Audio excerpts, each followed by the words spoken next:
स्यात् तेने ब्रह्महृदाय आदिकवये मुह्यन्ति यं सूरयः तेजो वारिवृदां यथा विनिमयो यत्र त्रिसर्गो मृषा धाम्ना स्वेन सदा निरस्तकुहकं सत्यं परं धीमहि सृष्टिस्थित्यप्ययेहानियतिदृशितमो बन्धमोक्षाश्च यस्मात् तस्य श्रीब्रह्मरुद्रप्रभृति सुरनरद्वीषशत्रुरात्मकस्य विष्णोर्व्यस्ताः समस्ताः सकलगुणनिधिः सर्वदोषव्यपेतः पूर्णानन्दो अव्ययो यो गुरुरपि परमः चिन्तयेतं महान्तम्.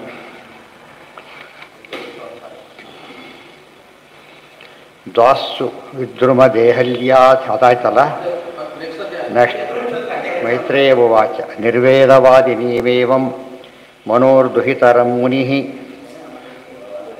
ದಯಾಲುಃ ಶಾಲಿನೀಮಾಹ ಶುಕ್ಲಾಭಿವ್ಯಾಹೃತಂ ಸ್ಮರನ್ ಶಾಲಿನಿ ಮಾಲಿನಿ ಮಾಲ್ಯಾ ಚಾರ್ಯಾ ಭಾರ್ಯೇತಿ ಚೋಚ್ಯತೆ ಇತಿ ಛ. ಇದಿಷ್ಟು ಕೂಡ ಅನೇಕ ವಿಷಯ ಮುಂದೆ ಹೋಗಿಬಿಟ್ಟು ಕೊನೆಗೇನಾಯಿತು, ಆಕೆ ನಿರ್ವೇದವಾದಿನೀಮೇವಂ, ನಾನಿನ್ನ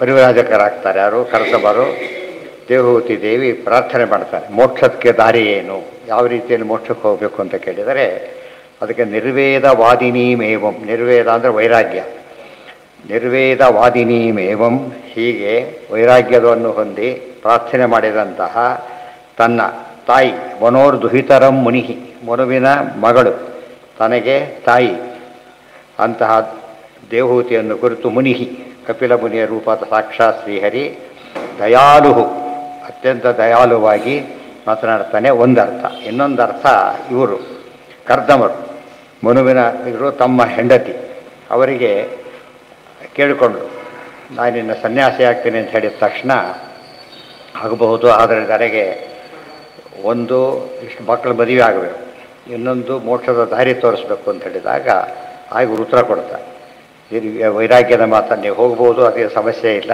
ಈ ಕೆಲಸ ಮುಗಿಸೋದ್ರೆ ಸಾಕು, ಮೋಕ್ಷದ ಹಾದಿ ತೋರಿಸ್ಬೇಕು. ಮನೋಹೋ ದುಹಿತರು ಅಂದರೆ ಮಗಳು, ಮನೋರ್ದುಹಿತರ ಮನುವಿನ ಮಗಳಾದ ದೇವಹೂತಿಯನ್ನು ಕುರಿತು ಮುನಿಯಾದ ಕರ್ದಮರು ಹೇಳ್ತಾರೆ. ದಯಾಳುಹು, ದಯಾಳುವಾದ ಅವರು ಶಾಲಿನಿ ಮಾಹ, ಶಾಲಿನಿಯನ್ನು ಕುರಿತು ಹೇಳಿದರು. ಇಲ್ಲಿ ಸಮಸ್ಯೆ, ಶಾಲಿನಿ ಅಂದರೆ ಯಾರು? ದೇವಹೂತಿ ಅಂತಿದ್ದಾರೆ, ಶಾಲಿನಿಯಲ್ಲಿ ಬಂದು ಅಂದರೆ ಶಾಲಿನಿ ಅಂದರೆ ಪತ್ನಿ ಅಂತ ಅರ್ಥ ಕೋಟ್ ಮಾಡ್ತಾರೆ. ಶಾಲಿನಿ ಮಾಲಿನಿ ಮಾಲ್ಯ ಚ ಆರ್ಯ ಭಾರ್ಯ ಇತಿ ಚ ಉಚ್ಯತೆ. ಇದು ಎಲ್ಲ ಡಿಕ್ಷನರಿ.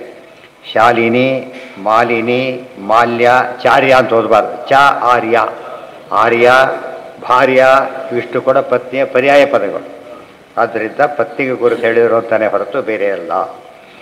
ತಸ್ಯಾಂ ಬಹುತಿಥೇ ಕಾಲೇ ಭಗವಾನ್ ಮಧುಸೂದನಃ ಕಾರ್ದಮಂ ವೀರ್ಯಮಾಪನ್ನೋ ಜಗ್ನೇ ಅಗ್ನಿರಿವ ದಾರುಣೀ.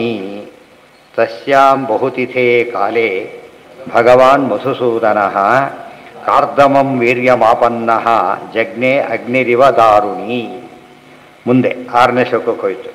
ಅದರಲ್ಲಿ ಆಕೆ ಈಗ ಮೋಕ್ಷದಾದಿ ಯೋಚನೆ ಮಾಡಬೇಡ, ನಿನಗೀಗಾಗಲೇ 9 ಜನ ಹೆಣ್ಮಕ್ಳಿದ್ದಾರೆ, 10ನೇವನಾಗಿ ಸಾಕ್ಷಾತ್ ಭಗವಂತ ಬರ್ತಾನೆ. ಇದು ಯಾತಕ್ಕೆ? ಶುಕ್ಲಾಭಿವ್ಯಾಹೃತಂ ಸ್ಮರನ್, ಶುಕ್ಲ ಅಂದರೆ ಪರಮಾತ್ಮ, ಅದು ಹೇಳಿದ್ದ 10ನೇ ಮಗನ ನಾನೇ ಅವತಾರ ಮಾಡ್ತೀನಿ ಅಂಥೇಳಿ ಅದನ್ನು ಇಟ್ಕೊಂಡು ಮಾತಾಡ್ತಾ ಇದ್ದಾರೆ. ಬಹುತಿಥೇ ಕಾಲೇ ಭಗವಾನ್ ಮಧುಸೂದನ ಕಾರ್ದಮಂ ವೀರ್ಯಮ, ಮಧುಸೂದನ ಪರಮಾತ್ಮ ಕಾರ್ದಮಂ, ಕರ್ದಮ ಕಾರ್ದಮ, ಕರ್ದಮ ಮುನಿಯ ವೀರ್ಯಂ ಅಪನ್ನಃ, ವೀರ್ಯದಲ್ಲಿ ಸೇರಿದ ಅಂದರೆ ಲೋಕದೃಷ್ಟಿಯಲ್ಲಿ ಮಾಡೋದು ವ್ಯವಹಾರಗಳು, ಪರಮಾತ್ಮನ ಗರ್ಭವಾಸಾದಿಗಳಿಲ್ಲ, ಸರ್ವಾಂತರ್ಯಾಮಿ ಅಲ್ಲೂ ಇದ್ದಾನಷ್ಟೇ. ಜಗ್ನಿ ಅಗ್ನಿರಿವ ದಾರುಣಿ, ದಾರು ಅಂದರೆ ಏನು? ಕಟ್ಟಿಗೆ, ಅದರಲ್ಲಿ ಅಗ್ನಿ ಇರೋ ಹಾಗೆ ಪರಿಮಳವು ಸುಮನದೊಳಗೆ ಅನರನು ಅರಣಿಯೊಳಗಿಪ್ಪಂತೆ. ಅರಣಿ ಅಂದರೆ ಮಥನ ಮಾಡೋ ಧರಣಿ ಏನಂತ ಕರೀತಾರೆ. ಅರಣಿ ಅಂದರೆ ಬೆರಣಿ ಬೇರೆ ಅರಣಿ ಬೇರೆ, ಅದು ಬೆರಣಿ ಅಲ್ಲ ಅರಣಿ. ಮಥನ ಮಾಡ್ತಕ್ಕಂಥ ಈಗ ಕಾಷ್ಟಗಳು, ಎಂಥ ಕಾಷ್ಟಗಳು? ಯಾವುದು ಬನ್ನಿ ಅರಳಿ ಅಥ ಕಾಷ್ಟಗಳು ಮಥನ ಮಾಡಿಬಿಟ್ರೆ ಏನು ಬರುತ್ತೆ? ಅಗ್ನಿ ಬರುತ್ತೆ. ಅದರಲ್ಲಿ ಅಗ್ನಿ ಹೇಗೋ ಹಾಗೆ ಬಂದಿದ್ದಾರೆ. ಸೇರಿದ ಎಲ್ಲ ಕಡೆ ಇದ್ದಾರೆ, ಅಲ್ಲೂ ಇದ್ದಾರೆ ಅಷ್ಟೇ. ಎಲ್ಲ ಕಡೆ ಇದ್ದಾರಲ್ಲ ಹಾಗಿದ್ದಾನೆ. ಇದು ಯಾತಕ್ಕೆ ಅಸುರ ಮೋಹನ ಮಾಡಬೇಕಾಗಿದೆ. ಓ ಇವನಿಗೂ ಹುಟ್ಟಿದೆ ಅಂತ ಜನ ತಿಳ್ಕೊಳ್ಳಿ ಅಂತೇಳಿ ಕೃಷ್ಣ ರೂಪದಲ್ಲಿ ಹಾಗೆ ಮಾಡಿದ್ದು. ರಾಮರೂಪದಲ್ಲಿ ಹಾಗೆ ಮಾಡಲಿಲ್ಲ, ಉಳಿದ ಯಾವ ರೂಪದಲ್ಲೂ ಮಾಡಲಿಲ್ಲ. ಇಷ್ಟು ರೂಪದಲ್ಲಿ ಮಾತ್ರ ಮಾಡ್ತಾ ಈ ಕಪಿಲ ಸಾಮಾನ್ಯ ಕಪಿಲ ಅನ್ನೋ ಭ್ರಮೆ ಹುಟ್ಟಿಸ್ಬೇಕು, ಆ ರೀತಿ ಮಾಡ್ತಾನೆ. ಕಾರ್ದಮಂ ವೀರ್ಯಮಾಪನ್ನ ಜಗ್ನೆ ಅಗ್ನಿರಿವ ಇದನ್ನೇ ಇಟ್ಕೊಂಡು ಅರಣ್ಯೊಳಗಿಪ್ಪಂತೆ. ಮುಂದೆ ಏಕಾಸ್ಕಂತಲ್ಲ ಮಾತು ಬರುತ್ತೆ, ಇಲ್ಲೂ ಹೇಳ್ತಾ ಅಲ್ಲಿ ಅರಳ ಅಗ್ನಿಯೊಳಗಿದ್ದಾಗ ಅಗ್ನಿಯಿಂದ ಹೇಗೆ ಅದರಿಂದಲೇ ಹುಟ್ಟು ಅದೇ ಪರಿಣಾಮ ಹೊಂದೋದಿಲ್ಲ. ಅಲ್ಲಿ ಪಥರದ ಕಾರ್ಯದಿಂದ ಏನಾಯಿತು ಪ್ರಕಟವಾಗುತ್ತೆ. ಅದು ಇಲ್ಲದ ಅಗ್ನಿ ಸೃಷ್ಟಿಯಾಗಲಿಲ್ಲ, ಮಥನದಿಂದ ವ್ಯಕ್ತವಾಯಿತು ಅಂತ ಅರ್ಥ. ಬಾವಿ ತೋಡಿದ ನೀರು ಬಂದರೆ ತೋಡಿದ್ದಕ್ಕೆ ನೀರು ಬರಲಿಲ್ಲ, ಇರೋ ನೀರು ಕಾಣಿಸ್ತಷ್ಟೇ. ಅದಕ್ಕೆ ಏನಂತಾರೆ ಪ್ರಾದುರ್ಭಾವ. ಜಗ್ನೆ ಶಬ್ದಕ್ಕದೇ ಅರ್ಥ, ಜನಿ ಪ್ರಾದುರ್ಭಾವೇ. ನಾವತಾರೇಶ್ವಪಿ ಹರೇಃ ದೇಹಃ ಶುಕ್ಲಾದಿ ಸಂಭವಃ ತಥಾಪಿ ಶುಕ್ಲ ಸಂಸ್ಥಸ್ಸನ್ ಮಾತೃದೇಹಂ ಪ್ರವಿಶ್ಯ ಚ ವಿಲಾಪ್ಯ ಶುಕ್ಲಂ ತತ್ರೈವ ಕೇವಲ ಜ್ಞಾನರೂಪಕಃ ಉದೇತಿ ಭಗವಾನ್ ವಿಷ್ಣುಃ ಕಾಲೇ ಲೋಕಂ ವಿಮೋಹಯನ್ ಇತಿ ವಾರಾಹೇ. ನ ಅವತಾರೇಷು ಅಪಿ ಹರೇಃ ದೇಹಃ ಶುಕ್ಲಾದಿ ಸಂಭವಃ. ಮೂಲ ರೂಪದಲ್ಲಿ ಅಪ್ರಾಕೃತ ಅಷ್ಟೇ ಅಲ್ಲ, ಅವತಾರ ರೂಪಗಳಲ್ಲೂ ಅಪ್ರಾಕೃತನೇ. ಯಾತಕ್ಕೆ ಭಿನ್ನ ದೇಹ ಪರಮಾತ್ಮ ಇಲ್ಲೇ ಇಲ್ಲ, ಇರೋದೇ ಪರಾಕೃತ ದೇಹ, ಸ್ವರೂಪ ದೇಹ. ಶುಕ್ಲಾದಿ ಸಂಭವವಾದದ್ದಲ್ಲ. ತಥಾಪಿ ಆದರೂ ಕೂಡ ಶುಕ್ಲ ಸಂಸ್ಥಃ, ಶುಕ್ಲ ಅಂದರೆ ರೇತಸ್ಸು, ಅದರಲ್ಲಿ ಇದು ಬಿಟ್ಟು ಸನ್ ಮಾತೃದೇಹಂ ಪ್ರವಿಶ್ಯ, ಆಮೇಲೆ ಮಾತೃದೇಹವನ್ನು ಪ್ರವೇಶ ಮಾಡಿ ವಿಲಾಪ್ಯ ಶುಕ್ಲಂ ತತ್ರೈವ, ಅಲ್ಲಿದ್ದು ಶುಕ್ಲಂ ತತ್ರೈವ ಕೇವಲ ಜ್ಞಾನರೂಪ, ಇದು ಯಾವುದಕ್ಕೂ ಸಂಬಂಧ ಇಲ್ಲದೆ ಕೇವಲ ಜ್ಞಾನರೂಪಕ ಅಂದರೆ ಜ್ಞಾನಾನಂದಾದಿ ಅನಂತ ಗುಣರೂಪಕನಾಗಿದ್ದು ಉದೇತಿ ಪ್ರಾದುರ್ಭಕ್ತನಾಗ್ತಾನೆ ಭಗವಾನ್ ವಿಷ್ಣು. ಕಾಲೇ ಯಾವ ಕಾಲದಲ್ಲಿ ಬೇಕೋ ಆ ಕಾಲದಲ್ಲಿ. ಆದರೆ ಲೋಕಂ ವಿಮೋಹಯನ್, ಲೋಕಕ್ಕೆ ಅಸುರ ಲೋಕಕ್ಕೆ ಮೋಹನವನ್ನೂ ಮಾಡ್ತಾನೆ. ಓ ಇವನು ನಮ್ಮಂತೆ ಹುಟ್ಟವನು. ಅವಜಾನಂತಿ ಮಾಮೂಢಾಃ ಮಾನುಷೀಂ ತನುಮಾಶ್ರಿತಂ, ಅದೆಲ್ಲ ಇದು ವಿವರಣೆ. ಗೊತ್ತಾಗಬಾರ್ದು ಎಲ್ಲರಿಗೂ ಗೊತ್ತಾಗಬಾರ್ದು. ಗೊತ್ತಾದರೆ ಏನಾಗುತ್ತೆ, ಉಪಾಸನೆ ಮಾಡ್ತಾರೆ, ಫಲ ಕೊಡಬೇಕಾಗತ್ತೆ, ಫಲಕ್ಕೆ ಯೋಗ್ಯತೆ ಇಲ್ಲ, ಅದು ತಪ್ಪಾಗುತ್ತೆ. ಅದರಿಂದ ಮಾಡೋದಿಲ್ಲ. ಭಗವಂತಂ ಪರಂ ಬ್ರಹ್ಮ ಸತ್ವೇನಾಂಶೇನ ಶತ್ರುಹನ್ ತತ್ವಸಂಖ್ಯಾನ ವಿಜ್ಞಪ್ತ್ಯೈ ಜಾತಂ ವಿದ್ವಾನಜಃ ಸ್ವರಾಟ್. ಭಗವಂತಂ ಪರಂ ಬ್ರಹ್ಮ, ಯಾರು ಅವತಾರ ಮಾಡಿರೋದು ಯಾರೀಗ? ಪರಬ್ರಹ್ಮನೇ ಅವತಾರ ಮಾಡಿದ್ದಾನೆ, ಭಗವಂತನೇ ಅವತಾರ ಮಾಡಿದ್ದಾನೆ. ಸತ್ವೇನ ಅಂಶೇನ ಶತ್ರು, ಸತ್ವೇನ ಅಂಶೇನ ಅಂದರೆ ಬಲಜ್ಞಾನ ಸಮಾಹಾರ ಸತ್ವಮಿತ್ಯಭಿಧೀಯತೆ. ಸತ್ವಗುಣದಿಂದ ಅಂತ ಅರ್ಥ ಮಾಡಬಾರದು, ಬಲಜ್ಞಾನಾದಿ ಗುಣಗಳಿಂದ ಕೂಡಿದವನಾಗಿಯೇ ಅವತಾರವನ್ನು ಮಾಡಿದ. ಏನು ಅಂಶೇನ ಶತ್ರುಹನ್, ಹೇ ಶತ್ರುಹನ್ ಪರಿಷತ್ರಾದಿನ ಸಂಬೋಧನೆ ಇದೆ. ಸತ್ವಸಂಖ್ಯಾನ ವಿಜ್ಞಪ್ತಿ, ತತ್ವಸಂಖ್ಯಾನ ತಿಳಿಸಿಕೊಡೋದಕ್ಕೋಸ್ಕರವಾಗಿ, ಅದಕ್ಕೆ ಸಾಂಖ್ಯ ತತ್ವ. ತತ್ವಸಂಖ್ಯಾನ ವಿಜ್ಞಪ್ತಿ ಜಾತಂ ವಿದ್ವಾನ್ ಅಜಃ ಸ್ವರಾಟ್, ಜಾತಂ ಪ್ರಾದುರ್ಭೂತನಾದವನು ವಿದ್ವಾನ್ ಅಜಃ ಸ್ವರಾಟ್, ಅವನು ವಿದ್ವಾನ್ ಅಜನು ಸ್ವರಾಟ್ ಆಗಿದ್ದಾನೆ. ತೇನೇ ಬ್ರಹ್ಮ ಬಂತಲ್ಲ, ಜನ್ಮಾದ್ಯ ಸೇತೋನ್ವಯ ಅರ್ಥೇಶ್ವವಿಘ್ನ ಸ್ವರಾಟ್, ಅಲ್ಲೇ ಬಂದಿದೆ. ಸ್ವರಾಟ್ ಅಂದರೆ ಸ್ವತಂತ್ರ ಅಂತ, ತಾನೇ ರಾಜ. ಎಲ್ಲಿ ಹೋಯ್ತಾ? ಯಾವುದರಲ್ಲಿ? ಯಾವ ಶ್ಲೋಕ ಬಿಟ್ಟೋಗಿದೆ? ಮೂಲ ಶ್ಲೋಕ ಸರಿ. ಅದು ಇದಕ್ಕೂ ಅನ್ವಯ ಆಗುತ್ತೆ ಅಂತ ಅರ್ಥ. ಇದು ಸತ್ವ ಅನ್ನೋ ಪದಕ್ಕೋಸ್ಕರ ಬಂತದು. ಮಹಾಗುಣಾಭಿಪೂರ್ಣತ್ವಂ ಸತ್ವಮಿತ್ಯುಚ್ಯತೆ ಬುಧೈ, ಇದು ವಿಷ್ಣು ಸಹಸ್ರನಾಮಕ್ಕೆ ಅರ್ಥ ಇದೆ. ಸತ್ವವಾನ್ ಸಾತ್ವಿಕ ಅಂತ ಬಂದಿದೆ. ಸತ್ವವಾನ್ ಅಂದ್ರೇನು? ಸತ್ವಗುಣವಾನ್ ಅಲ್ಲ, ಮಹಾಗುಣಾಭಿಪೂರ್ಣತ್ವಂ ಸತ್ವಮಿತ್ಯುಚ್ಯತೆ ಬುಧೈ, ಇದು ವಿಷ್ಣು ಸಹಸ್ರನಾಮಕ್ಕೆ ಭಾಷ್ಯ ಇದೆ. ಇತಿ ವಾಮನೆ, ಅದು ಇನ್ನೊಂದು ಕಡೆ ಹೇಳ್ತಾರೆ ಬಲಜ್ಞಾನ ಸಮಾಹಾರ ಸತ್ವಮಿತ್ಯಭಿಧೀಯತೆ. ಹೀಗೆ ತತ್ವಗುಣಕ್ಕೆ ಈ ಅರ್ಥ ಮಾಡಬೇಕೆ ಹೊರತು ಈ ಸತ್ವಗುಣ ಅಂತ ಅರ್ಥ ಮಾಡಿಕೊಡೋದು, ಯಾಕೆ ನಿರ್ಗುಣ ಅಂತ ಹೇಳಿ ಆಗಿರೋದ್ರಿಂದ ಪ್ರಶ್ನೆ ಬರಲಿಲ್ಲ. ಇತಿ ವಾಮನೆ ಅಯಂ ಸಿದ್ಧಗಣಾಧೀಶಃ ಸಾಂಖ್ಯಾಚಾರ್ಯೈಃ ಸುಸಮ್ಮತಃ ಲೋಕೆ ಕಪಿಲಂ ಇತ್ಯಾಖ್ಯಾಂ ಗಂತಾತೆ ಕೀರ್ತಿವರ್ಧನಃ. ಇದಿಷ್ಟು ಕೂಡ ಪತ್ನಿ ಕರ್ದಮರು ತಮ್ಮ ಪತ್ನಿ ಹೇಳಿದ ಮಾತಿದು.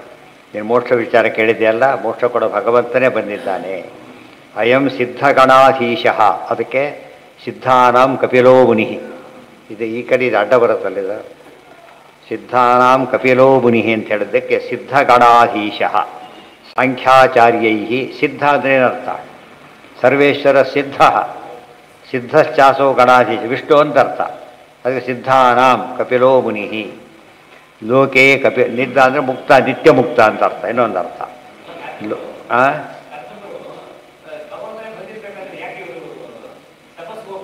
ಅಂದರೆ ಮುಗೀತು, ತಮ್ಮ ಕೆಲಸ ಮುಗೀತು ಅಷ್ಟೇ. ಎದುರಿಗೆ ಸ್ವಾಮಿಗಳು ಇರ್ಬೇಕಾದ್ರೆ ಯಾಕೆ ಬಡಿಸೋಕೆ ಹೋಗ್ಬೇಕು ಅಂದರೆ ಹಾಗೆ ಬಡಿಸೋ ಕೆಲಸ ಮಾಡಬೇಕು ಅವರು. ಅದು ಅಲ್ಲೇ ಕೂತ್ಕೊಂಡ್ಬಿಟ್ರೆ ಗೈರು ಎಲ್ಲ ಕೂತ್ಕೊಂಡ್ಬಿಟ್ರೆ ಅವ್ರ ಕೆಲಸ ಮಹಾಸ್ವಾಮಿ ಇದ್ದಾಗಲೂ ಕೂಡ ತಮ್ಮ ಕರ್ತವ್ಯ ಮಾಡಬೇಕು. ಅದು ಕುರುಂಶತೆ ಕರ್ಮ ನಿಜಂ ನಿಯತ. ಅರ್ಥ ಆಯ್ತಾ? ಇದು ಬಹಳ ಮುಖ್ಯ. ಸ್ವಾಮಿಗಳು ಇನ್ನೂ ಹೆಚ್ಚು ಹೀಗಾಗ್ತದೆ. ಮಡಿಯಲ್ಲಿ ಶಿಷ್ಯ ನೀರು ತುಂಬಿಟ್ಟಿರ್ತಾರೆ. ಸ್ವಾಮಿಗಳು ಸ್ವಾಮಿ ಬಿಟ್ಬಿಟ್ಟಿರು ಮತ್ತೆ ಕೇಳ್ತಾರೆ. ಬಡಿ ಜಾಸ್ತಿ ಆಗಿ ಬುದ್ಧ ಅವ್ರದ್ದು ಬಡಿ ಜಾಸ್ತಿ, ಈಗ ಒಂದು ಬಡಿ ಜಾಸ್ತಿ. ಯಾಕೆ? ಅವ್ರ ಪೂಜೆಗೆ ಮಾಡಿರೋದು ಯಾರ್ದಕ್ಕಲ್ಲ, ಅವ್ರವ್ರ ಕುಲಕ್ಕೆ ಮಾಡಿರೋದ್ರಿಂದ ಏನಾಯ್ತದ, ಈಗ ಅವ್ರ ಸೇವೆ ಆಯಿತು. ತಾನು ಬೇರೆದಕ್ಕೆ ಬಂದ ತಾನು ಮಡಿ ಅಂತ ಹೇಳಬಾರ್ದು. ಗೊತ್ತಾಯ್ತಾ? ಅವ್ರ ಪೂಜೆಗೋಸ್ಕರ ಮಾಡಿದಾಗ ಏನಾಯ್ತದೋ ಅವ್ರ ಲೆವೆಲ್ ಮಡಿ ಆಗ ಬೈಯೋದಿಲ್ಲ. ಇಲ್ಲವರೇ ನಿನ್ನ ಮಡಿ ತೊಗೊಂಡು ನಾನೇ ಮಾಡಲಿ ಅನ್ಬೋದು. ಈಗ ಅವ್ರಿಗೋಸ್ಕರ ಮಾಡಿರೋದಾದ್ರಿಂದ ಹೋಗ್ಬೇಕು. ದೇವ್ರು ಹೇಳಿದ ಕೆಲಸ ಮಾಡಬೇಕಷ್ಟೆ.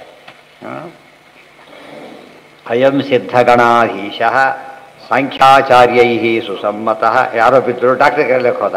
ಬಿದ್ದರು ಡಾಕ್ಟ್ರಾಗಿ ಕರೀಲಿಕ್ಕೆ ಹೋಗ್ತೀವಿ ಅಂದರೆ ಏನರ್ಥ? ಎಲ್ಲಿ ಇಲ್ದ ದೂರ ಹೋಗ್ತಾನೆ, ಅವ್ರಿಗೋಸ್ಕರನೇ ಹೋಗ್ತಿರ. ಯಾತಕ್ಕೋಸ್ಕರ ಹೋಗಿರೋದು? ಈಗ ಬಿದ್ದು ನಿಲ್ಲಿಸೋದಕ್ಕೋಸ್ಕರ. ಅಲ್ಲಿ ಚಿಕ್ಕವರಿಗೆ ಉಪಕಾರ ಆಗೋ, ದೊಡ್ಡಗೆ ಅನುಗ್ರಹ ಮಾಡೋದು ಪರಮಾತ್ಮ ಅಷ್ಟೇ. ಅಯಂ ಸಿದ್ಧ ಗಣಾಧೀಶ ಇವೆಲ್ಲ ಆಚಾರ ಮಾತಿನ ನಿದರ್ಶನ. ಕುರು ಪುಂಕ್ಷಚ ಕರ್ಮ ನಿಜಂ ನಿಯತಂ. ಅದಕ್ಕೇನು ದೇವ್ರ ಪ್ರತ್ಯಕ್ಷನಾದರೂ ಕೂಡ ಏನು ಮಾಡ್ದ? ಪುಂಡರೀಕ ಸ್ವಲ್ಪ ನಿಂತಿರು ಬರ್ತೀನಿ ಅಂತೇಳಿ ಇಟ್ಟಿಗೆ ಹಾಕಿ ಯಾಕೆ ನೀನು ಹೇಳಿದ ಕೆಲಸನೇ ಮಾಡ್ತಿರೋದು ನಾನೀಗ. ನೀನು ಹೇಳಿದ ಕೆಲಸ ಏನೋ ಮಾತೃತೇಭೋ ಇದನ್ನು ಮಾಡ್ತಿದ್ದಿಲ್ಲ. ಆದ್ದರಿಂದ ನಮ್ಮ ಓಡಿ ಅದೇನು ಮಾಡೋಂಗಿಲ್ಲ. ಇಲ್ಲ ಗೊತ್ತಾಯ್ತಾ? ದೇವ್ರು ಬಂದಂತ ಬಿಟ್ಟು ಹೋಗಾಗಿಲ್ಲ. ಯಾಕೆ? ಅಧಿಷ್ಠಾನ ಅಲ್ಲಿ ಅಂತ ಹೇಳಿದ್ದಾರೆ. ಈಗ ಅಧಿಷ್ಠಾನ ಅಲ್ಲಿ ಮಾಡಬೇಕು ಅಂತ ಹೇಳಿದಾಗ ಅಲ್ಲೇನೇ ಮಾಡೋದು. ಲೋಕೆ ಕಪಿಲ ಇತ್ಯಾಖ್ಯಾಂ ಗಂತಾತೆ ಕೀರ್ತಿವರ್ಧನ ಸಾಂಖ್ಯಾಚಾರ್ಯೈ ಸುಸಮ್ಮತಃ. ಸಾಂಖ್ಯಾಚಾರ್ಯರು ಏನಿದ್ದಾರೆ ಅವರೆಲ್ಲ ಜ್ಞಾನಿಗಳವರೆಲ್ಲ, ಅವರಿಗೆಲ್ಲ ಅತ್ಯಂತ ಸುಸಮ್ಮತ, ವಿಷ್ಣು ಅಂತಲೇ ತಿಳಿದಲ್ಪಟ್ಟವನು.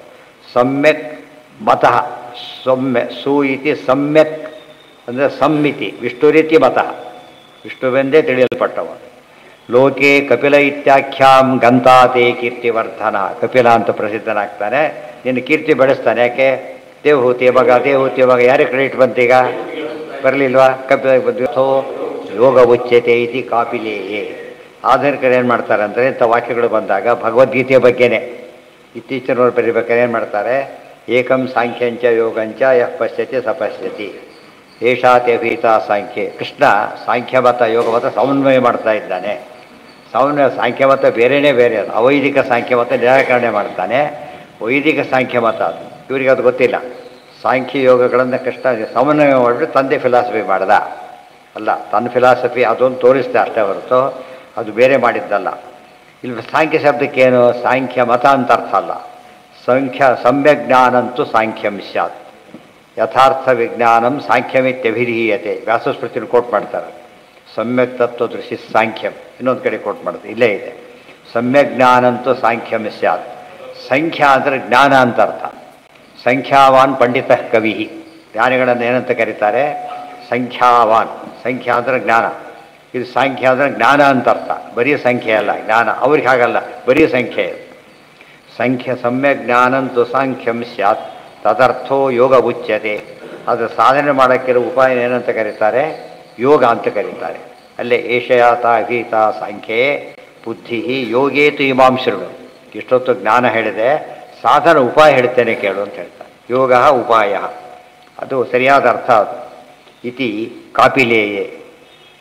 ಕಾಪಿಲೇಯ ಅಂತ ಒಂದು ಗ್ರಂಥ, ಅದರಲ್ಲಿ ವಿಷಯ ಅವ್ರ ವಿಷಯ ಕಪಿಲ ವಿಷಯ ಪರಮಾತ್ಮ ರೂಪದ ಬಗ್ಗೆ ಹೊರಟಿರೋ ಗ್ರಂಥ. ಅದರಲ್ಲೇ ಹೇಳ್ತಾ ಇದ್ದಾರೆ ಸಾಕ್ಷಾತ್ ಪರಮಾತ್ಮ ಈ ಜ್ಞಾನ ಪ್ರಸಾರಕ ಅಂತ ಅರ್ಥನೇ ಹೊರತು ಈ ಸಾಂಖ್ಯಮತ ಪ್ರಸಾರಕ ಅಲ್ಲ. ಅವರು ಸಾಂಖ್ಯ ಅಂತ ಹೆಸರು ಇದನ್ನು ಕಾಪಿ ಮಾಡಿದರು ಅವರು. ನಮ್ಮದೇ ಒರಿಜಿನಲ್ ಡೂಪ್ಲಿಕೇಟ್ ಶುರುವಾಗಿದ್ದ ಹಾಗೆ. ಮತದ ಹೆಸರು ಸಾಂಖ್ಯ, ಋಷಿ ಹೆಸರು ಕಪಿಲ, ಶಿಷ್ಯನ ಹೆಸರು ಆಸುರಿ, ಎಲ್ಲ ಡೂಪ್ಲಿಕೇಟ್ ಪೂರ್ತಿಯಾಗಿ. ಪ್ರತಿಯೊಂದು ಕಾಪಿ ಹೊಡಿತಾರಲ್ಲ, ಆ ರೀತಿ ಕಾಪಿ ಮಾಡೋದು. ಇದು ನೋಟ್ ಕಾಪಿ ಮಾಡೋದು ಶುರುವಾಯ್ತಲ್ಲ, ಇದು ಮತ ಕಾಪಿ ಮಾಡಿ, ಕೋಟಾ ನೋಟು ಕೋಟಾ ಮತ, ಆ ಥರ ಶುರುವಾಯಿತು. ಯಾಸ ಈತ ಸಾಕ್ಷಾತ್ ಕಪಿಲ ಭಗವಂತ. ಇನ್ನೊಬ್ಬ ಕಪಿಲ ಅಲ್ಲಿದ್ದಾರೆ, ಮತ್ತೆ ಒಬ್ಬೊಳ್ಳೆ ಕಪಿಲ ಇದ್ದಾರೆ, ಹಸುರ ಕಪಿಲ ಬೇರೆ ಇದ್ದಾರೆ. ಇಬ್ಬರು ಇದ್ದಾರೆ ಕಪಿಲರು. ಮತ್ತೆ ನಾರಾಯಣ ಕಪಿಲ ಬಿಟ್ಟು ಹಸುರ ಕಪಿಲ, ನಾರಾಯಣ ಕಪಿಲ. ಕಪಿಲ ಸಾಂಖ್ಯ ತರ್ಪ ಮಾಡ್ಬೇಕಾದ್ರೆ ಕೊಡೋ ಕಪಿಲ ಸಾತ್ವಿಕ. ಅಯೋಗ್ಯರು ತರ್ಪಣೆ ಕೊಡ್ತಾರೆ ಗೊತ್ತಾ, ಸಾಂಖ್ಯಂದ ಕಪಿಲಂ ತರ್ಪಯಾಮಿ ಅಂತ ಹೇಳ್ಬೇಕಾದ್ರೆ ಅದು ಯೋಗ್ಯ. ಹಸುರ ಸಾಂಖ್ಯ ಬೇರೆ ಇದ್ದ. ಈ ಒಳ್ಳೆ ಹಸುರ ಒಳ್ಳೆ ಕಪಿಲ ಈ ಮತನ ಪ್ರಸಾರ ಮಾಡಿದ, ಪರಮಾತ್ಮನ ಮತವನ್ನೇ ಮುಂದುವರಿಸಿದ ಅಷ್ಟೇ.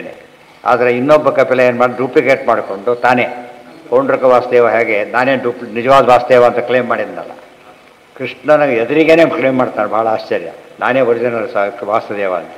ಇವನು ನನ್ನ ಒರಿಜಿನಲ್ ಮತ, ನಾನೇ ಒರಿಜಿನಲ್ ಕಪಿಲ ಅಂತ ಇವ್ರು ಹೇಳ್ಕೊಂಡ. ಅಂದರೆ ಇವೆಲ್ಲ ಕಾಪಿ ಮಾಡೋ ಪದ್ಧತಿ. ಫೇಮಸ್ ಬ್ರಾಂಡ್ ನೇಮನ್ನು ಏನು ಮಾಡ್ತಾರೆ, ಉಪಯೋಗಿಸ್ತಾರೆ. ಬ್ರಾಂಡ್ ನೇಮ್ ಉಪಯೋಗಿಸಿಬಿಟ್ಟು ಹಿಂದೆ ಹೇಳಿದ್ದೆ ನಾನು, engineering electric technology by cotton ಅಂತ ಒಂದು ನಾವು ಓದ್ತಿರ್ಬೇಕಾರೆ, ಇನ್ನೊಂದು ಜರಾಶ ಅಂತ ಒಂದು, ಇನ್ನು ಭಾರಿ ಪಾಪ್ಯುಲರ್ ಅದು ವರ್ಕರ್ ವಿಶ್ವಪ್ಪ ಪುಸ್ತಕ. ಅದು ಇನ್ನೊಬ್ಬನೇನು ಮಾಡ್ದ, ಅದೇ ಹೆಸರು ಬಟ್ ಬರದ ದಿ ಕೆಲ ಸ್ವಲ್ಪ ಸ್ಪೇಸ್ ಕೊಟ್ಟ, ದಿ ಆದಮೇಲೆ ದಿರಾಜ ಅವನು ಕೇಳಿದ್ರೆ ನೋಡಿ ಸರಿಯಾಗಿ ಓದಿಲ್ಲ, ಏನು ಮಾಡಲಿ, ಪುಸ್ತಕ ಖರ್ಚಾಯಿತು ಒಂದು ಬೇಕಾಷ್ಟು ಲಕ್ಷಾಂತರ ದುಡ್ಡು ಮಾಡ್ಕೊಂಬಿಟ್ಟು. ಅದು ಎಷ್ಟು ಮೋಸ ಮಾಡ್ತಾರೆ, ಸ್ವಲ್ಪ ಅಷ್ಟೇ. ಯಾರು ಕೋರ್ಟ್ ಕೇಸಲ್ಲಿ ಏನಾಗಲ್ಲ ಅದು, ಯಾಕಂದ್ರೆ ನೋಡಿ ಸರಿಯಾಗಿ ಬರೋದಿಲ್ಲ. ಅವ್ರು ತಪ್ಪು, ನಾನೇನು ಮಾಡಲಿ ಅದಕ್ಕೆ. ಇದು ಕೋಟ ಆದರೆ ಹೀಗೆ. ಅಂದರೆ ಈ ಕೋಟದಲ್ಲಿ ಎರಡು ವಿಧ, ಸಿಕ್ಕಾಕ್ಕೊಳ್ಬಾರ್ದ ಕೋಟ, ಇದು ಸಿಕ್ಕಾಕೊಳ್ಳೋ ಕೋಟ ಅಂತ ತಂತ್ರ ಮಾಡ್ತಾರೆ. ಎಲ್ಲ ಕಡೆ ನಡೆದಿರೋದೇ ಅದು. ಎಷ್ಟೋ ಸತ್ಯ ಯಾವುದೋ ಫೇಮಸ್ ಆಗಿರುತ್ತೋ ಬ್ರಾಂಡ್ ನೇಮ್ ಹಾಕಿಬಿಡ್ತಾರೆ. ಅವರಿಗೆ ಒರಿಜಿನಲ್ ಮೋಸ ಆಗುತ್ತದೆ ಎಷ್ಟೋ ಸಲ. ಒರಿಜಿನಲ್ ಎಲ್ಲೋ ಹೋಗ್ಬಿಡ್ತಾರೆ, ಇವರು ಭಾರಿ ಬಂದ್ಬಿಡ್ತಾರೆ. ಎ ಕ್ಲಾಸ್ ಮೋಸ ಮಾಡಬಾರ್ದಾಗೆಲ್ಲ. ಏಜೆನ್ಸಿ ತೊಗೊಂಡು ಮಾಡ್ಬೋದು, ಮಾಡೋದಿಲ್ಲ. ಫುಲ್ ಲಾಭ ತೊಗೊಳಕ್ಕಂತ ಅತಿ ಆಸೆ ಬಿಡ್ತಾರೆ. ಸಚಾವತೀರ್ಣಂ ಎಲ್ಲ ಪುಸ್ತಕ ಎಲ್ಲ ಕಾಪಿ, ಪ್ರತಿ ಕಾಪಿ ಮಾಡಕ್ಕೆ ಕೊಟ್ಟು ಏನು ಬೇಕಾದ್ರೂ ಮಾಡೋದು. ಈ ಪೈರಸಿ ಯಾಕೆ ಶುರುವಾಯ್ತಾ ಹಾಗೆ. ಸಚಾವತೀರ್ಣಂ ತ್ರಿಯುಗಂ ಆಜ್ಞಾಯ ವಿಬುಧರ್ಷಭಂ ವಿವಿಕ್ತ ಉಪಸಂಕಮ್ಯ ಪ್ರಣಮ್ಯ ಸಮಭಾಷತ. ಸಚ ಅವತೀರ್ಣಂ ತ್ರಿಯುಗಂ ಆಜ್ಞಾಯ ವಿಬುಧರ್ಷಭಂ ವಿವಿಕ್ತೆ ಉಪಸಂಕಮ್ಯ ಪ್ರಣಮ್ಯ ಸಮಭಾಷತ. ಸಚ ಆ ಕರ್ದವರು ಏನು ಮಾಡಿಬಿಟ್ರು, ಬಂದಿದ್ದು ಸಾಕ್ಷಾತ್ ಭಗವಂತ. ಹೇಳಿದ್ದೆ ಮೊದಲೇ ಹೇಳಿಬಿಟ್ಟಿದ್ದಾರೆ ಆಗಲೇ, ನಾನೇ ಅವತಾರ ಮಾಡ್ತೀನಿ, ಗೊತ್ತಿದೆ ಅವರಿಗೆಲ್ಲ ಈಗ. ಅದಕ್ಕೆ ತ್ರಿಯುಗಂ ಆಜ್ಞಾಯ ಅಂತ ಹೇಳಿದ ಪರಮಾತ್ಮ ತಾನೇ ಬಂದಿದ್ದಾನೆ. ತ್ರಿಯುಗ ಅಂತ ದೇವರಿಗೆ ಹೆಸರು. ಯಾತಕ್ಕೆ? ಅದೇ ದಾಸ ಕಲವು ತ್ರಿಯುಗ ಹೂತಿರ್ ಅನ್ನೋದು. ದೇವಹೂತಿ ಎಂಬಾಗ ತ್ರಿಯುಗ ಹೂತಿ, ದೇವಹೂತಿ ತ್ರಿಯುಗ ಹೂತಿ. ಹೂತಿ ಅಂದರೆ ಹೆಸರು. ತ್ರಿಯುಗ ಆಜ್ಞಾಯ ವಿಭುಧರ್ಷಭ ಅಂದ್ರೇನು? ವಿಭುಧರು ದೇವತೆಗಳು, ವಿಭುಧರ್ಷಭ ದೇವಶ್ರೇಷ್ಠ, ದೇವದೇವೋತ್ತಮ ನಾರಾಯಣ ಅಂತ ತಿಳಿದು ವಿವಿಕ್ತೇ ಏಕಾಂತದಲ್ಲಿ ಬಂದು ಉಪಸಂಕ್ರಮ್ಯ ಪ್ರಣಮ್ಯ ನಮಸ್ಕಾರ ಮಾಡಿ ಹೊರಗೆ ಮಾಡಲಿಲ್ಲ. ಯಾತಕ್ಕೆ? ಜನಕ್ಕೆಲ್ಲ ಗೊತ್ತಾಗಬಾರ್ದು. ಅಲ್ಲಿ ನಮಸ್ಕಾರ ಮಾಡಿಬಿಟ್ರೆ ಇವರು ಅಪ್ಪ ಮಗ ಅಲ್ವೇ ಅಲ್ಲ, ನಾರಾಯಣ ತಿಳ್ಕೊಂಡ್ಬಿಡ್ತಾರೆ, ಎಲ್ಲರೂ ತಿಳ್ಕೊಬಾರ್ದು. ಅದಕ್ಕೆ ಏಕಾಂತಲ್ಲಿ ಬಂದು ನಮಸ್ಕಾರ ಮಾಡಿ ಸ್ವಾಮಿನ ಹೇಳಿದಾಗೆಲ್ಲ ಮಾಡಿದ್ದೀನಿ, ಇನ್ನು ಹೊಡುತ್ತೇನೆ ತಪ್ಪಣೆ ತಗೊಳಕ್ಕೆ ಬಂದಿದ್ದಾರೆ. ಪ್ರಣಮ್ಯ ಸಮಭಾಷತ ಯುಗತ್ರಯಾವತಾರೇಣ ತ್ರಿಯುಗಶ್ಚೇತಿ ಕಥ್ಯತೆ ಇತಿ ಪಾದ್ಮೆ. ಇದನ್ನು ಕೋಟ್ ಮಾಡಬೇಕು. ಉದ್ವಿಜ ವ್ಯಾಖ್ಯಾನ ಮಾಡಬೇಕಾದ್ರೆ ಏನು ಮಾಡಬೇಕು, ಇದು ಮುಖ್ಯ. ಆಚಾರ್ಯ ಇಲ್ಲಿ ಹೇಳಿದ್ದಾರೆ, ಇದನ್ನು ಉಪಯೋಗಿಸ್ಕೊಂಡಿದ್ದಾರೆ. ಇದನ್ನು ಕೋಟ್ ಮಾಡಿಬಿಟ್ರೆ ಆಗ ಆಚಾರ್ಯ ಸಮ್ಮತವಾದ ಅರ್ಥ ಬಂತಾರೆ. ಇತಿ ಪಾದ್ಮೆ ತಾನ್ನೇವ ಸಾಂಖ್ಯಂ ಜ್ಞಾನಂ ಬೇಕಾಷ್ಟು ಕೆಳಗೆ ಕೊಟ್ಟಿದೆ. ಸಂಬಂಧಪಟ್ಟ ಅನೇಕ ವಾಕ್ಯಗಳು ಕೆಳಗಿದೆ, ಅದರಲ್ಲಿ ಅದು ಓದ್ಕೋಬಹುದು. ಯುಗತ್ರಯಾವತಾರತ್ವಾತ್ ಯುಗೋ ವಿಷ್ಣುರುಚ್ಯತೆ ಮಧ್ವ ವಿದ್ಯೆಯಲ್ಲಿ ಕೋಟ್ ಮಾಡಿದ ವಾಕ್ಯ ಇದೆ. ಅಂದರೆ ಇದನ್ನು ಕೋಟ್ ಮಾಡಿ ಬೇರೆಯವ್ರು ಕೋಟ್ ಮಾಡಿದ್ದಾರೆ. ಅಂದರೆ ಇದಿದೆ, ಇನ್ನೊಂದು ಸಿಗ್ತವ್ರೆ ಅದನ್ನು ಕೋಟ್ ಮಾಡಿದ್ರು. ಅದು ಪೋಷಕ ಆಯಿತು. ಇದನ್ನೇ ಕೋಟ್ ಮಾಡ್ಬೋದಾಗಿತ್ತು, ಆದರೆ ಇದೊಂದೇ ಆಗುತ್ತೆ ಅಂತ ಆಗಬಾರ್ದು. ಸಮಾಧಿ ಪ್ರಮಾಣ ಇರಲಿ ಅಂತ ಒಂದು ಕೋಟ್ ಮಾಡಿ. ಇತಿ ಗೀತಾ ತಾತ್ಪರ್ಯೇ. ಮುಂದೆ ಸಚ ಅವತೀರ್ಣಂ ತ್ರಿಯುಗಂ ಯುಗತ್ ತಾನ್ಯೇವ ತೇ ಅಭಿರೂಪಾಣಿ ರೂಪಾಣಿ ಭಗವಂತವ ಯಾನಿ ಯಾನೀಹ ರೋಚಂತೆ ಸ್ವಜನಾನಾಮರೂಪಿಣಃ. ಯಾನಿ ಯಾನಿ ಬ್ರಹ್ಮಾದಿರೂಪಾಣಿ ರೋಚಂತೆ ಸ್ವಜನಾನಾಂ ತಾನ್ಯೇವ ತೇ ವ್ಯಕ್ತ್ಯರ್ಥಂ ಅಭಿರೂಪಾಣಿ. ಎಲ್ಲ ಒಂದು ಪರಮಾತ್ಮ ಸಾಕ್ಷಾತ್ ರೂಪಗಳು, ಕೆಲವು ಸನ್ನಿಧಾನ ಇರತಕ್ಕಂಥ ರೂಪಗಳು. ಅದನ್ನು ಹೇಳ್ತಾರೆ. ತಾನ್ಯೇವ ಯೇ ಅಭಿರೂಪಾಣಿ ರೂಪಾಣಿ ಭಗವಂತವ. ಭಗವನ್ ಸಂಬೋಧನೆ. ಪರಮಾತ್ಮ ಭಗವಾನ್ ಬೇರೆ, ಭಗವನ್ ಬೇರೆ. ಎರಡು ವ್ಯತ್ಯಾಸ ಏನು? ಭಗವಾನ್ ಅಂದ್ರೇನು, ಭಗವನ್ ಅಂದ್ರೇನು? ಭಗವಾನ್ ಪ್ರಥಮ, ಭಗವಂತನು ಅಂತ ಅರ್ಥ. ಭಗವನ್ ಸಂಬೋಧನೆ, ಭಗವಂತನೇ ಅಂತ ಅರ್ಥ. ಗೊತ್ತಾಯ್ತಾ? ಭಗವಂತನು ಭಗವಂತನೇ, ರಾಮ ರಾಮನು, ರಾಮ ರಾಮನೇ.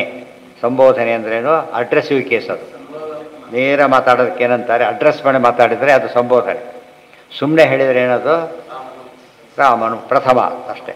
ಇದು ಆ್ಯಕ್ಚುಲಿ ಪ್ರಥಮದ ವಿಭಾಗ. ಇದು ಕೆಲಸ 7 ವಿಭಕ್ತಿ ಹೇಳ್ತಾರೆ. 8ನೇದು ಪ್ರಥಮದ ಎಕ್ಸ್ಟೆಂಡೆಡ್ ರೂಪ ಆದ್ದರಿಂದ ಸಪ್ರೇಟ್ ಬೇಕಿಲ್ಲ. ಪಾರ್ಟ್ ಎ ಪಾರ್ಟ್ ಬಿ ಇದ್ದ ಹೌದು. ಅದೇ ಪ್ರಥಮ ಸಂಬೋಧನ. ಅದಕ್ಕೆ ಕನ್ಫ್ಯೂಸ್ ಆಗಬಾರ್ದು, ಸಂಬೋಧನ ಅಂತ ಕರೆದು. ಪ್ರಥಮ, ಆಮೇಲೆ ಸಂಬೋಧನ, ದ್ವಿತೀಯ. ಸೊ ಪ್ರಥಮ ದ್ವಿತೀಯ ಬಂದು ಸಂಬೋಧನ ಬಂದರೆ ಏನು ಅರ್ಥ? ಅದು ಪ್ರಥಮದ ಭಾಗ ಅಂತ ಅರ್ಥ. Part A part B. ಭಗವನ್ ತವ ಯಾನಿ ಯಾನೀಹ ರೋಚಂತೆ ಸ್ವಜನಾನಾಮ ಅರೂಪಿಣಿ. ಅರೂಪಿ ನೀನು. ಅರೂಪಿ ಅಂದರೆ ಅಪ್ರಾಕೃತ ರೂಪಿ ನೀನು. ಆದರೆ ಭಕ್ತರ ಕಲ್ಯಾಣಕ್ಕೋಸ್ಕರ ಅವರವರ ಸಾಧನೆಗೆ ಉಪಯುಕ್ತವಾದಂಥ ರೂಪಗಳನ್ನು ತೋರಿಸ್ತಿ. ಅದು ಬೇರೆ. ಆ ಯಾನಿ ಯಾನಿ ಎಂಬುದೇನು? ಯಾನಿ ಯಾನಿ ಏನೇನು ಅವತಾರ ಮಾಡ್ತೀರಿ, ತಾನೇ ತಾನೇ ತಾನೇ ಎಲ್ಲವೂ ಕೂಡ ಅತ್ಯಂತ ಪರಿಪೂರ್ಣ ಅಂತ ವಿಶಿಷ್ಟವಾದ ಆಚಾರ್ಯ ಮಾಡಿದ ಕೆಲಸ. ಯಾನಿ ಯಾನಿ ಎಂಬುದು ಯಾವ ಅಂತ ಅರ್ಥ. ಅದಕ್ಕೆ ಯಾವ್ಯಾವ ಪ್ರಸಂಗ ಹೇಳಿದ್ದಾರೆ ನೋಡಬೇಕಷ್ಟೆ. ಯಾನಿ ಯಾನಿ ಬ್ರಹ್ಮಾದಿ ರೂಪಾಣಿ ರೋಚಂತೆ ಸ್ವಜನಾನಾಂ ತಾನ್ನೇವತೆ ವ್ಯಕ್ತ್ಯರ್ಥಂ ಅಭಿರೂಪಾಣಿ ವ್ಯಕ್ತೋ ಭವೇದ್ಧರಿಸ್ತತ್ರ ಯಸ್ಥಾನಂ ರಚಿತಂ ಸತಾಂ ಇತಿ ಕೌರ್ಮೆ. ಸಜ್ಜನರಿಗೆ ಯಾವ್ಯಾವುದು ಪ್ರಿಸ್ಕ್ರೈಬ್ ಆಗಿದೆಯೋ ಆಯಾ ರೂಪದಲ್ಲಿ ಅವರಿಗೆ ಅನುಗ್ರಹ ಮಾಡ್ತಾನೆ ಅಂತ ಅರ್ಥ. ಅನಂತ ರೂಪದ ಉಪಾಸನೆ ಸಾಧ್ಯ ಇಲ್ಲ. ಅದಕ್ಕೆ ಅವ್ರಿಗೆ ಪ್ರಿಸ್ಕ್ರೈಬ್ ಆಗಿದ್ರೆ ಮಾಡಬೇಕಷ್ಟೆ. ಗೊತ್ತಾಯ್ತಾ? ಅದನ್ನು ದೇವ್ರು ಹಾಗೆ ಮಾಡ್ತಾನೆ. ಪರಂ ಪ್ರಧಾನಂ ಪುರುಷಂ ಮಹಾಂತಂ ಕಾಲಂ ಕವಿಂ ತ್ರಿವೃತಂ ಲೋಕಪಾಲಂ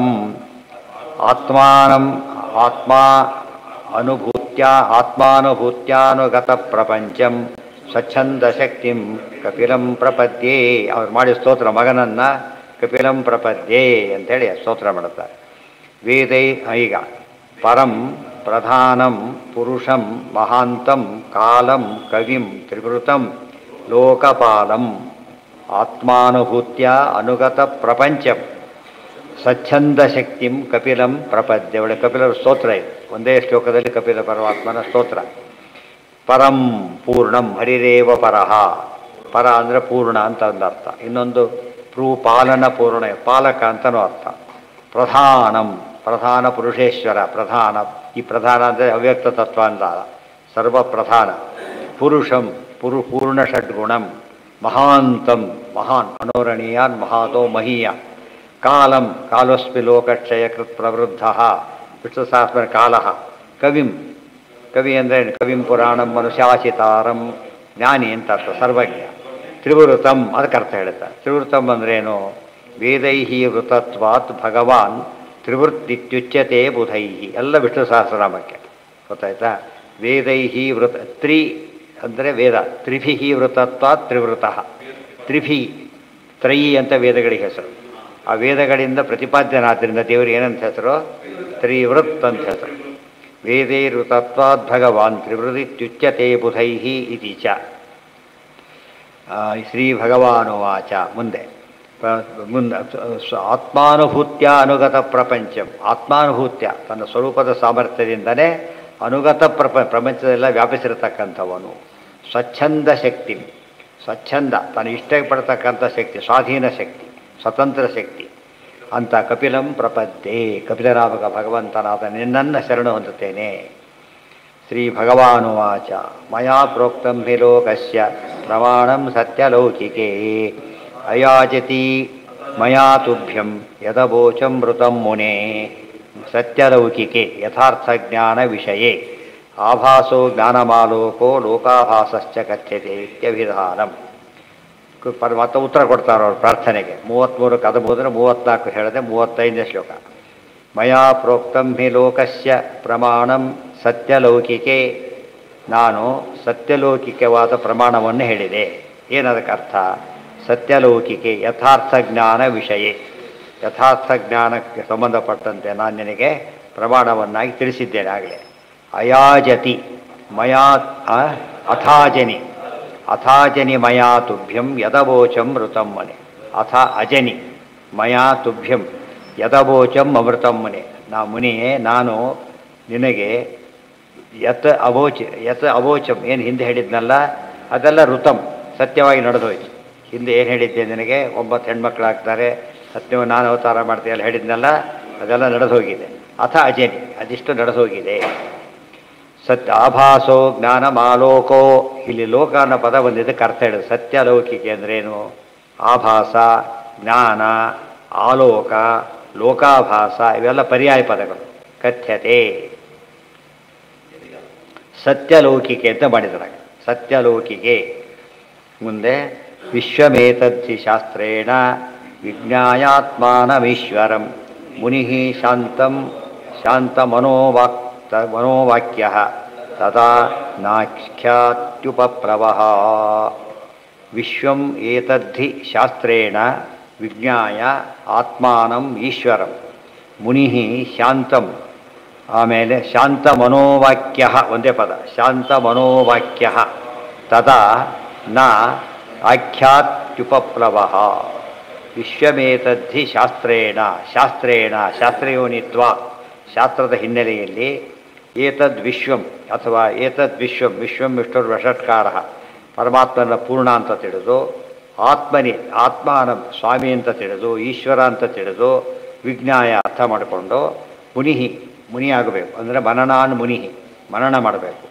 ಆಮೇಲೆ ಶಾಂತ ಮನೋವಾಕ್ಯ, ಶಾಂತ ಮನಃ ಶಾಂತ ವಾಕ್ಯ, ಮನಸ್ಸು ಪ್ರಶಾಂತವಾಗಬೇಕು, ವಾಕ್ಯಗಳು ಪ್ರಶಾಂತ, ಅಂದರೆ ಗೊಂದಲ ಬರಬಾರ್ದು. ಯಾವುದೇ ಶ್ಲೋಕ ನೋಡಿದ್ರೆ ವಾಕ್ಯ ಕಂಡ್ರು ಕರೆಕ್ಟ್ ಅರ್ಥ ಆಗಬೇಕು, ಏನು ಹೇಳಿಬಿಡ್ತಲ್ಲ ಅಂತ ಅನ್ಕೋಬಾರ್ದು. ನಮ್ಮಂತೆ ನಾಖ್ಯಾತ್ಯುಪ, ಅವಾಗ ಏನಾಗುತ್ತೆ ಅದ ನಾ ಆಖ್ಯಾತ್ಯುಪ, ಯಾವುದೇ ವಿಧವಾದ ಉಪಪ್ಲವಗಳು ನಮಗೆ ಅಡ್ಡಿ ಆಗೋದಿಲ್ಲ.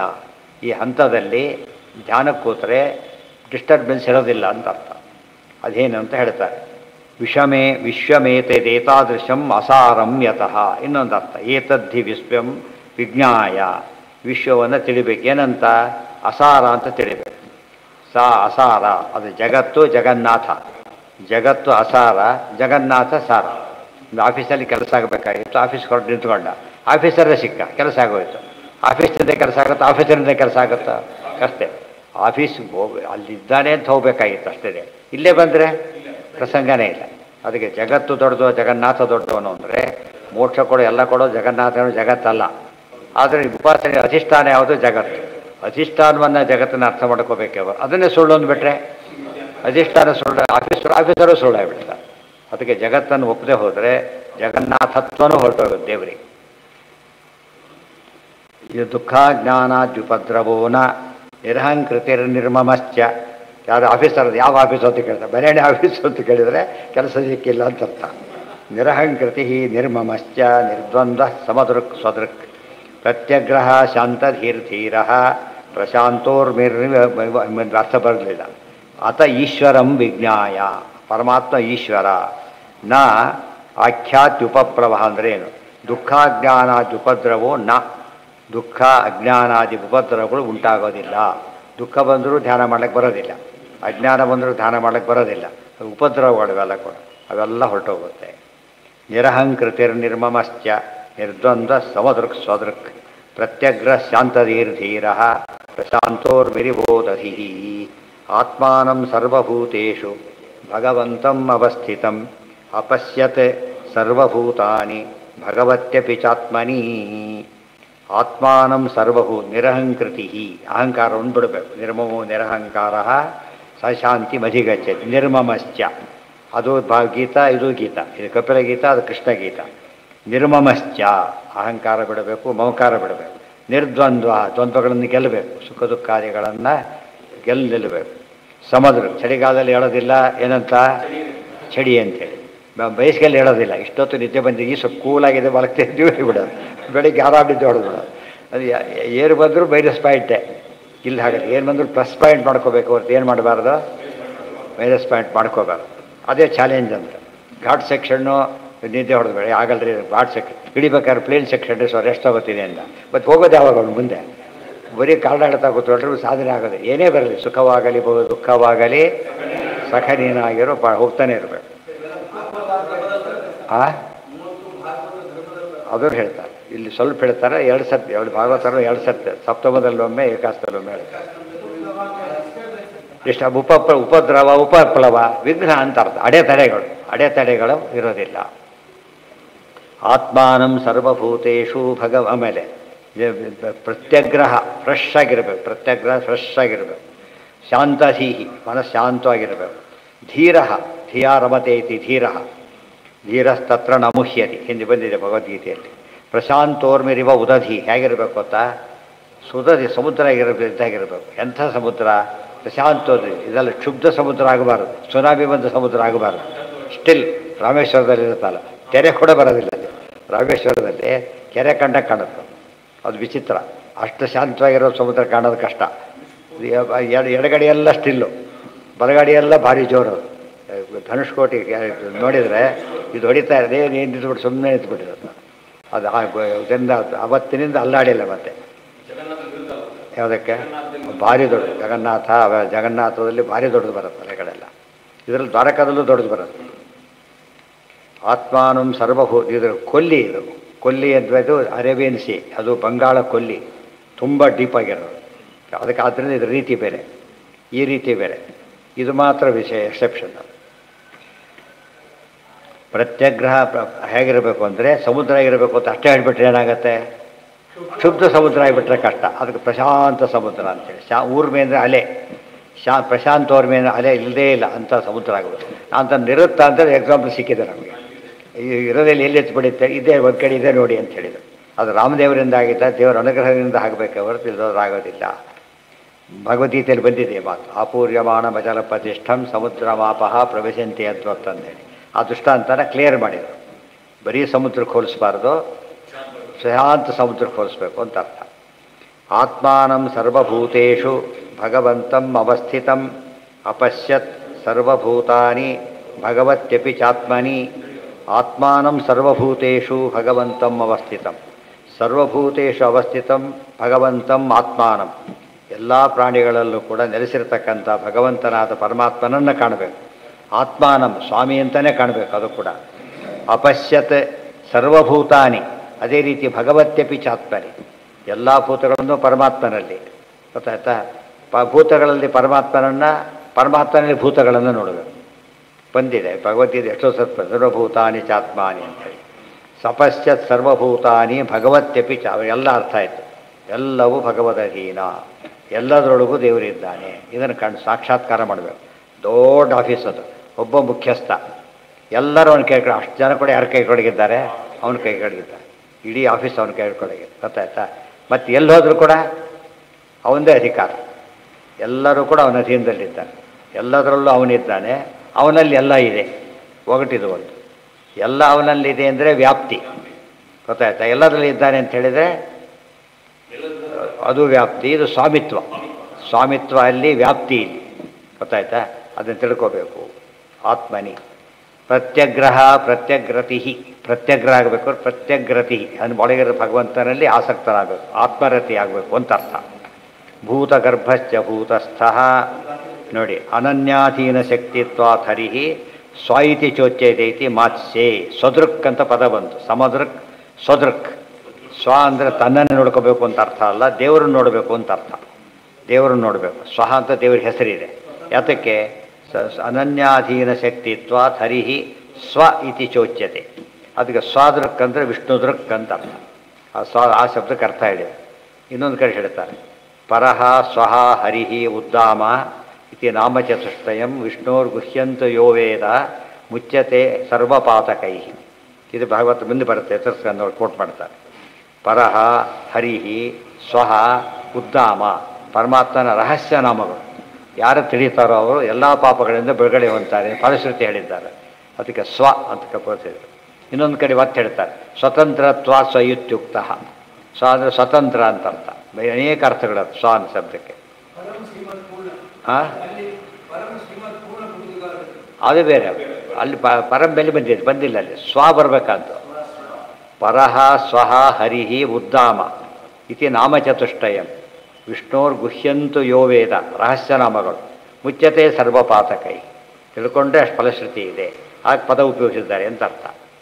ಸ್ವ ಇತಿ ಚೋಚ್ಯತೆ ಇತಿ ಮಾತ್ಸ್ಯೆ. ಮತ್ಸ್ಯ ಪುರಾಣದ ಕೋಟ್ ಮಾಡಿದರು. ಪ್ರತ್ಯಗ್ರಹ ಅಂದರೆ ಪ್ರತ್ಯಗ್ರತಿ, ಆತ್ಮರತಿ ಆಗೋನು. ಹೊರಗಡೆ ಆಸಕ್ತಿ ಇರಬಾರ್ದು, ಒಳಗೆ ಎಂಜಾಯ್ ಮಾಡಬೇಕು. ಗೊತ್ತಾಯ್ತಾ? ಹೊರಗಡೆ ಎಂಜಾಯ್ ಮಾಡಿದರೆ ಅದು ಬಾಹ್ಯ ಆಯಿತು. ಅದು ಬಾಹ್ಯ ಆದ ತಕ್ಷಣ ಅದು ಅನಿತ್ಯ. ಒಳಗಡೆ ಎಂಜಾಯ್ ಮಾಡಿದರೆ ನಿತ್ಯ. ಅದು ಭೂತಗರ್ಭಶ್ಚ ಭೂತಸ್ಥಃ ಪೂರ್ಣಂ ಪೂರ್ಣ ಏವಂ ದಿ ರೂಪವಾನ್ ಅತ ಆತ್ಮೇತಿ ತಂ ಪ್ರಾಹು ಸದೈವಾತ್ಮಗುಣೋ ಯತಃ ಇತಿ ಚ. ಇವರು ಆತ್ಮ ಶಬ್ದಕ್ಕೆ ಎರಡು ಪುಟ ಆಗಷ್ಟು ಅರ್ಥ ಇದೆ. ಬರೀ ಸಂಗ್ರಾಮ ಸರ್ವಮೂಲದಲ್ಲಿ ಅಷ್ಟು ಅರ್ಥ ಹೇಳ್ತಾರೆ. ಇಲ್ಲಿ ಹೊಸ ಅರ್ಥ ಹೇಳ್ತಾರೆ. ಆತ್ಮ ಅಂದರೆ ಸ್ವಾಮಿ ಅಂತ ಒಂದು ಅರ್ಥ ಇದ್ದೇ ಇದೆ. ಇನ್ನೊಂದು ಆತ್ಮ ಅಂದರೆ ಸರ್ವತ್ರ ವ್ಯಾಪ್ತ ಅಂತಿದೆ. ಇಲ್ಲಿ ಹೊಸ ಅರ್ಥ ಹೇಳ್ತಾರೆ. ಭೂತಗರ್ಭಶ್ಚ ಭೂತಸ್ಥಃ ಪೂರ್ಣ ಏವಂದಿ ರೂಪವಾನ್.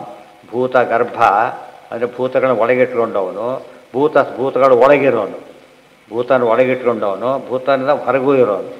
ಪೂರ್ಣ ಏವ ಅಂದರೆ ಪೂರ್ಣ ಅಂತ ಅರ್ಥ. ಏವಂ ದ್ವಿರೂಪವಾನ್, ಪರಮಾತ್ಮ ಎರಡು ರೂಪದಲ್ಲಿದ್ದಾನೆ. ಆತ ಆತ್ಮೇತಿ ಪ್ರಾಹು, ಅದಕ್ಕೆ ಪರಮಾತ್ಮ ಏನಂತ ಕರೀತಾರೆ? ಆತ್ಮ ಅಂತ ಕರೀತಾರೆ. ಸದೈವ ಆತ್ಮಗುಣೋ ಯತಃ, ಹೊರಗಿದ್ದು ಪೂರ್ಣ ಒಳಗಿದ್ದು ಪೂರ್ಣ, ಅದಕ್ಕೆ ಆತ್ಮ ಅಂತ ದೇವರಿಗೆ ಹೆಸರಿದೆ. ಇದು ಹೊಸ ಅರ್ಥ ಅದಕ್ಕೆ. ಇತೀಚ ಗ್ರಾಹಯಂತಿ ಚ, ಆ ರೀತಿ ಹೇಳಬೇಕು. ಹೊರಗೂ ಅವನೇ ಸ್ವಾಮಿ, ಒಳಗೂ ಅವನೇ ಸ್ವಾಮಿ. ಅಲ್ಲಿಗೆ ಅಧ್ಯಾಯನ ಮುಗಿದೋಯ್ತು. ಇತಿ ತೃತೀಯ ತಾತ್ಪರ್ಯ ಪಂಚಮಿಶೋ. ಇಲ್ಲಿಂದ ಪೂರ್ತಿ ಮುಂದೆ ಬರೋದೆಲ್ಲ ಏನೀಗ ಕಪಿಲ ಗೀತಾ. ಭಗವದ್ಗೀತೆ ಎಷ್ಟೋ ಪದಗಳಿಗೆ ಅರ್ಥ ಸಿಗುತ್ತೆ. ಈ ಅರ್ಥ ಆಚಾರಲ್ಲಿ ಬರೆದಿಲ್ಲ, ಇಲ್ಲಿ ಹೇಳಿದ್ದೇವೆ. 11ನೇ ಸ್ಕಂದ ಇದು ಎಲ್ಲ ಸೇರಿಸ್ಬೇಕು. ಅವು ಪೂರ್ತಿ ವಿಷ್ಣು ಗೀತೆಗಳು, ಎಲ್ಲ ಕೂಡ ವಿಷ್ಣು ಗೀತೆಗಳೇ. ಇದನ್ನು ಸುಮ್ಮನೆ ಭಗವದ್ಗೀತೆಯಲ್ಲಿ ಎಷ್ಟೋ ಸತ್ತೆ ಆಚಾರ ಅರ್ಥ ಬರೆದಿಲ್ಲ ಅನಿಸ್ಬಿಡೋದು. ಇಲ್ಲಿ ಬರೆದಿದ್ದಾರೆ, ಇಲ್ಲಿಂದ ಶಿಫ್ಟ್ ಮಾಡ್ಕೋಬೇಕಲ್ಲಿ. ಅದು ಇಲ್ಲಿ ಕೆಲವು ಬರೋದಿಲ್ಲ, ಅಲ್ಲಿಂದ ಇಲ್ಲಿ ಶಿಫ್ಟ್ ಮಾಡ್ಕೋಬೇಕು. ಎಲ್ಲ ಓದಬೇಕು ಅಂತ ಆಚಾರ ಅಪೇಕ್ಷೆ. ಯಾವುದು ಓದಬಾರದು ಅಂತ ನಮ್ಮ ಸಂಕಲ್ಪ. ಉಲ್ಟಾ ಬಲ್ಟಾ ಆಗಿಬಿಡೋದು. ಎಲ್ಲ ಕಡೆದು ಸೇರಿಸ್ಬೇಕಲ್ಲ. ಫ್ರಮ್ ಆಲ್ ಸೋರ್ಸಸ್ ಟ್ಯಾಕ್ಸ್ ಕೊಡಬೇಕಲ್ಲ, ಹಾಗೆ ಆಲ್ ಸೋರ್ಸಸ್ ಜ್ಞಾನ ತೊಗೋಬೇಕು. ಅಲ್ಲಿ ಕೊಡಬೇಕು, ಇಲ್ಲಿ ತೊಗೋಬೇಕು. ನಾಳೆ ದಿವಸ ಮುಂದಿನ ಅಧ್ಯಾಯ ಷಡ್ವಿಂಶ. ಬರೀ ಇದು ಸ್ಲೋ ಆಗುತ್ತೆ. ಮುಂದೆ ಭಗವದ್ಗೀತೆ ಇದ್ದಾಗೆ ಸ್ಲೋ ಆಗುತ್ತೆ, ಬಟ್ ಭಾಳ ಉಪಯೋಗವಾಗುತ್ತೆ. ಓಂ ನಾರಾಯಣ.